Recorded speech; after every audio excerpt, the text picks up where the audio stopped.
Et coucou les copains, votre podcasteuse tout terrain a encore frappé. Je suis encore dehors. Pour ceux qui ont déjà écouté les podcasts en extérieur, vous savez que je suis toujours un peu essoufflée parce que je marche, qu'il y a du bruit, qu'on entend des voitures, qu'on entend des petits oiseaux. Donc c'est un peu cute, mais voilà. Aujourd'hui, je voulais vous parler de pourquoi je ne ferais pas de la sorcellerie. Alors, vous allez me dire, maintenant t'es un peu folle de parler de ça dans la rue. Je sais, j'ai déjà été jugée 3 fois. On m'a regardé, un monsieur a couru devant moi parce qu'il a entendu que je parlais de sorcellerie. Sachez que j'ai honte, mais il n'y a pas à avoir honte de ça, soit. Pourquoi est-ce que je vous fais cet épisode-là ? Vous allez vous en rendre compte dès qu'on va rentrer dans le vif du sujet.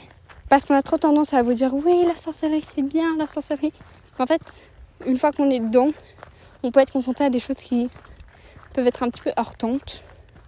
Et c'est de ça dont on va parler. Personnellement, je ne ferais pas de la sorcellerie si je ne voulais pas me responsabiliser. La sorcellerie, c'est la meilleure chose pour se responsabiliser. Alors, qu'est-ce que c'est que se responsabiliser ? C'est le fait de prendre conscience que tout ce que vous faites, tout ce que vous dites, tout ce que vous utilisez, tout ce que vous touchez, tout ce que vous faites comme acte magique ou non, a un impact. Alors ça, c'est une première règle qui peut aussi, on va dire, s'interposer à la vie quotidienne. Parce qu'en fait, moi, c'est mon cas. Quand on travaille dans ce genre de pratique, ça s'inscrit un petit peu dans votre vie quotidienne, dans votre quotidien. Donc voilà, déjà ça va faire un petit peu écho. Donc, deuxième point, je ne ferais pas de la sorcellerie si je ne voulais pas que ça s'inscrive dans mon quotidien. Sachez que la sorcellerie peut s'inscrire dans votre quotidien sans forcément ressembler à Harry Potter. Certains praticiens vont aimer avoir des capes, avoir des petits signes distinctifs. C'est pas le cas de tout le monde. Donc vous pouvez tout à fait pratiquer sans forcément vous croire à Poudlard avec vos capes, avec vos baguettes. Mais certains le font, surtout lors de rituels. Certains le font. C'est très stylé. Donc se responsabiliser, c'est se rendre compte que vous êtes maître de votre vie, que vous êtes maître de vos réussites et de vos échecs. Alors, on va remettre les bases. On parle du fait que c'est sûr qu'on n'arrive pas tous dans la vie avec un même bagage, avec les mêmes chances, dans une même situation, c'est sûr et certain. Mais on peut décider de changer les choses. Faire de la sorcellerie, c'est décider de changer les choses. C'est décider de changer sa vie, c'est décider de vous changer, c'est décider de changer une situation qui peut être problématique ou non. Voilà. Faire de la sorcellerie, c'est reprendre les rênes. C'est remonter sur le char et se dire maintenant c'est moi qui décide, c'est moi qui fais, c'est moi qui influence les choses. Alors vous allez dire ouais mais non mais c'est un peu se prendre pour Dieu, ça dépend si vous croyez en Dieu ou en d'autres divinités, mais en fait c'est un petit peu je sais pas si c'est la base du paganisme, mais dans le néopaganisme, dans tout ce qui est pratique ésotérique, en général les actes qui sont mis ou émis, c'est pour reprendre la situation en main, comme vous le savez déjà. Faire de la sorcellerie, c'est modifier les énergies qui tournent autour de vous, vos énergies, les énergies des autres, pour les attirer en votre faveur ou en faveur des autres. Voilà. Alors c'est très abstrait ce que je viens de vous dire, mais en gros, voilà, faire ce genre de pratique, c'est pouvoir reprendre les rênes, pouvoir se responsabiliser, se rendre compte que vous êtes responsable de vos réussites au même titre que vous êtes responsable de vos échecs, parce que vous êtes dans un domaine où vous pouvez changer le cours en fait.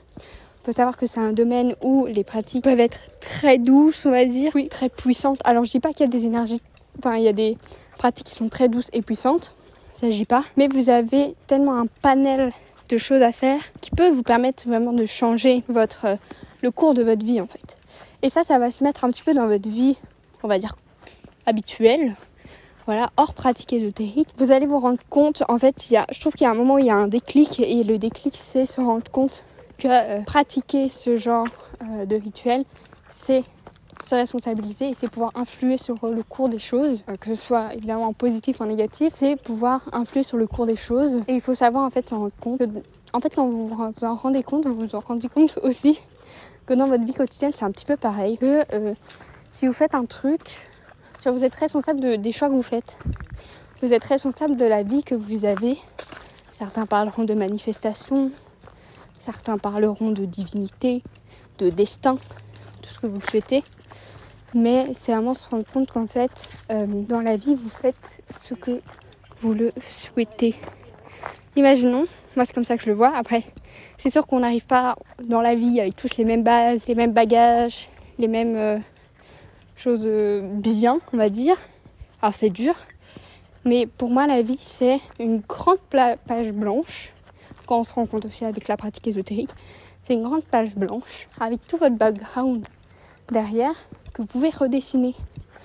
Vous pouvez dessiner votre chemin. Alors ça, c'est un peu touchy comme sujet parce que, voilà, je dis ça, mais c'est évidemment ma perception des choses. Si vous êtes dans une croyance spécifique, si vous croyez au destin, si vous croyez au hasard, si vous croyez en une divinité super puissante, c'est différent. Mais en tout cas, ça, c'est mon avis. Une autre raison de pourquoi je ne pratiquerais pas, en fait, des pratiques ésotériques, je ne pratiquerais pas de sorcellerie si je n'avais pas peur de l'inconnu.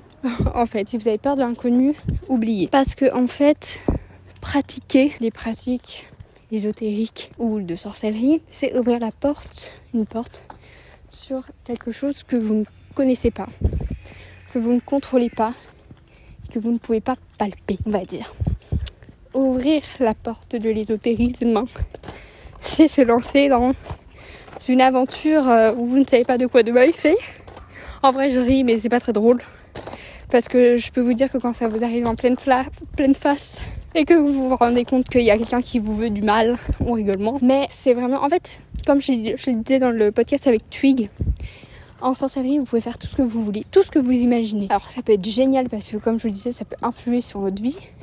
Ça peut vraiment changer votre vie. Mais ça peut faire très peur. Parce que, en fait, c'est-à-dire que les autres aussi peuvent changer votre vie. C'est pour ça qu'on n'insistera jamais assez sur le fait d'avoir des protections suffisantes en fonction de ce que vous pratiquez. Mais ayez des protections suffisantes. Parce qu'en soi, en sorcellerie, il y a des règles à suivre, évidemment, au niveau pratique. Mais au niveau éthique, il n'y a pas de règles. Malheureusement, certains n'ont pas d'éthique dans notre pratique. Certains profitent de pouvoir faire tout ce qu'ils veulent et de se prendre pour les rois du monde. Et certains auront une éthique et feront les choses comme il faut, on va dire entre gros guillemets, parce qu'il n'y a pas vraiment de ligne conductrice en fait. En sorcellerie, comme je vous l'ai dit, c'est tellement... En fait, c'est un monde qu'on ne connaîtra jamais entièrement. C'est comme si vous plongez dans les profondeurs de l'océan.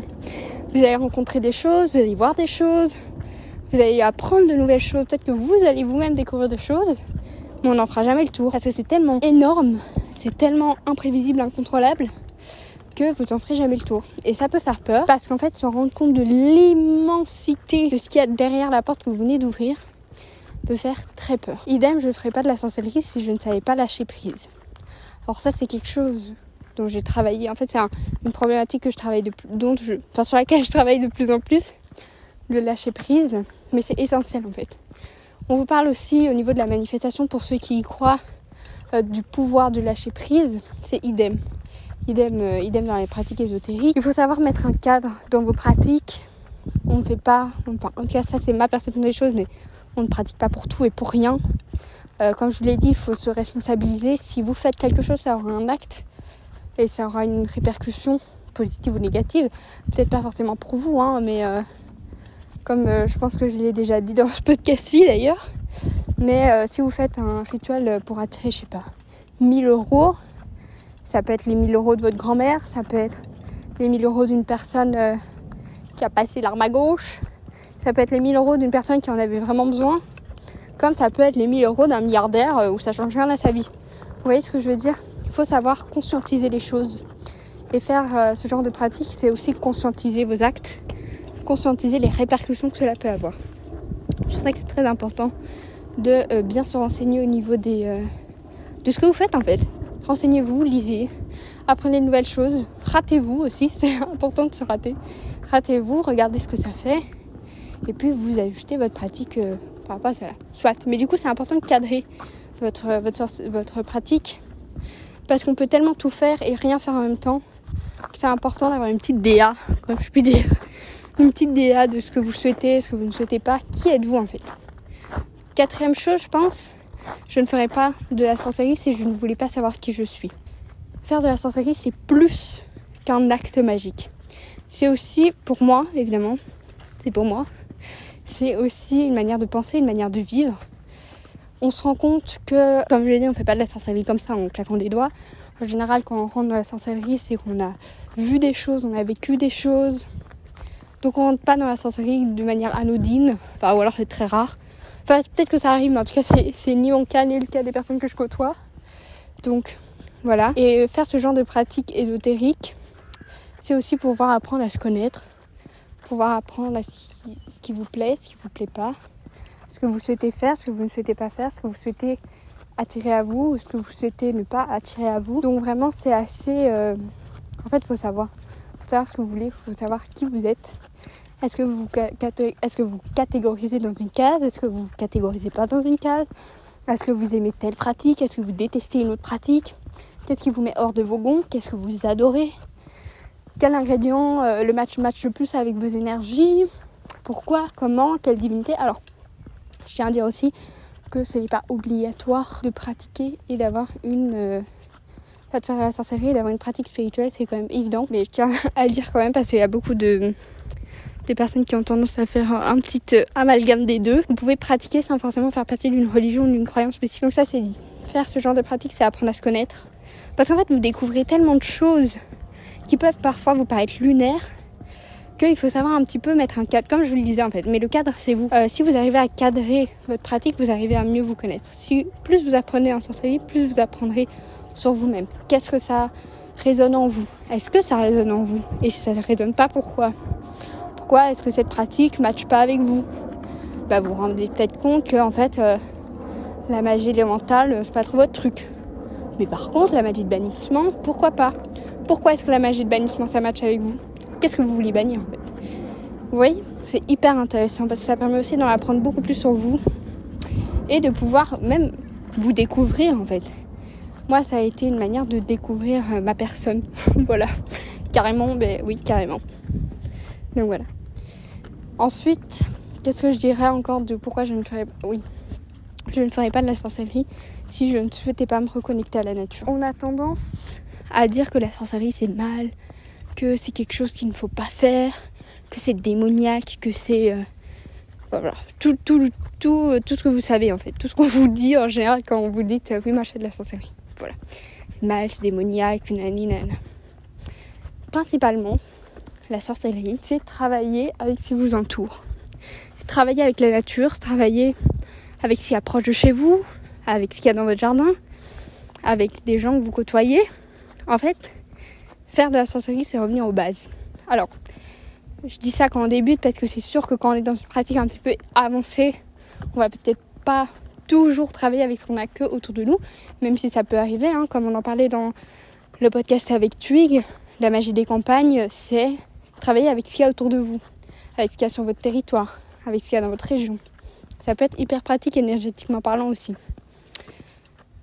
Et en général, quand on entre dans la sorcellerie, c'est aussi pour se reconnecter à quelque chose dont on n'a pas, à vous reconnecter à la puissance de la nature, à vous reconnecter à la puissance des éléments, à la puissance des choses en fait qui vous entourent. Et si vous ne voulez pas, si vous êtes dans une optique, comme on a pu l'être tous, je pense, de productivité, création, vous voyez, un truc très yang, si je puis dire, c'est sûr que la sorcellerie, c'est pas fait pour vous. Si vous n'aimez pas manier des plantes, manier des épices, des correspondances, vous intéresser, voilà, c'est pas pour vous. Et enfin, je pense qu'on clôturera par là. Je ne ferai pas de la sorcellerie si je n'étais pas curieuse. C'est la chose tellement la plus importante en sorcellerie, c'est la curiosité. Soyez curieux, gardez ce côté un petit peu enfantin de je vois un truc, être émerveillé par tout. Alors c'est sûr que vous n'allez pas tomber sur des choses toujours très très joyeuses dans ce domaine-là. C'est évident, parce que comme je vous l'ai dit, on tombe sur tout et n'importe quoi. Parfois, ça arrive. Mais restez curieux. En fait, faire de la sorcellerie, vous allez rigoler parce que je suis sûre qu'on l'a tous fait. Faire de la sorcellerie, c'est retourner 19 ans en arrière et vous retrouver dans votre jardin, sur votre balcon, je ne sais pas quoi, je ne sais pas où, et commencer à mélanger les petites herbes que vous avez trouvées, les petites fleurs qu'il y a dans votre jardin, commencer à tout touiller, vous voyez, c'est ça. Et j'ai eu un petit flashback la dernière fois quand j'étais sous ma douche et je me suis dit mais c'est une dinguerie, genre c'est tellement mignon. On était tous là à faire des petits mélanges, à touiller, à faire des petites soupes et tout. Mais en fait, si on conscientisait le truc, non, on était évidemment trop jeunes, en tout cas c'était mon cas, j'étais beaucoup trop jeune pour conscientiser ça et pour me rendre compte que en fait, quasi 10 ans plus tard, je ferais ça mais de manière sérieuse quoi. Bref, c'est juste trop mignon. Mais donc c'est pour ça que je vous dis gardez votre côté un petit peu enfantin, votre côté un petit peu, je vais pas dire naïf parce que la naïveté en sorcellerie, en vrai oui, mais ayez une naïveté contrôlée.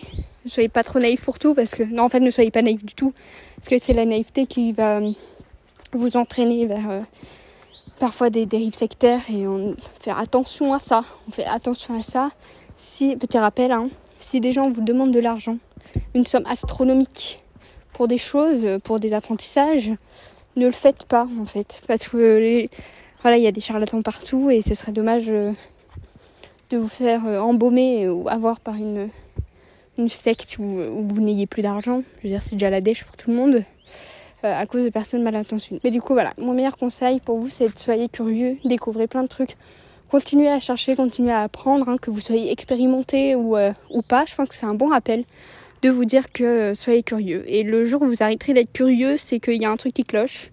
Parce que la curiosité, c'est essentiel. Ça va vous permettre de vous construire vous. Comme je vous l'ai dit, la sorcellerie, ça permet de vous connaître vous. Donc être curieux, ça va vous permettre de construire votre pratique, de vous construire vous, de savoir quelles sont vos valeurs en fait. Et donc la sorcellerie, c'est plus fort que simplement faire un acte magique. Faire un acte magique, c'est tellement plus... Ça va au-delà des choses en fait. Ça va au-delà de... je fais de la sorcellerie, c'est trop cool. Non.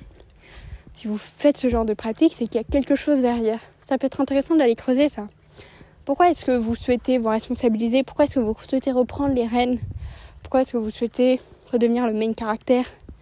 Vous voyez ? Je trouve que ça peut être tellement intéressant d'approfondir ces sujets. Et en fait, c'est tellement juste hyper intéressant. Et je trouve ça tellement dommage quand je vois sur les réseaux des gens qui pratiquent juste pour que ce soit esthétique ou juste parce que c'est stylé, c'est à la mode.